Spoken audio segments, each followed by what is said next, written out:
şeyi yedikten sonra geldik.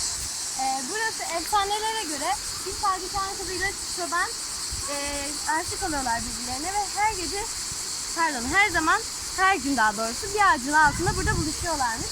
Sonra babası evliliklerine izin vermeyince şuradan kendilerini aşağı atıyorlarmış.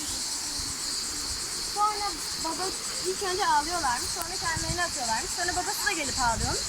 O da kendini aşağı atıyormuş. Öyle orada bir tane su birikmiş. Öyle söylüyorlar. Gelin bakacağız.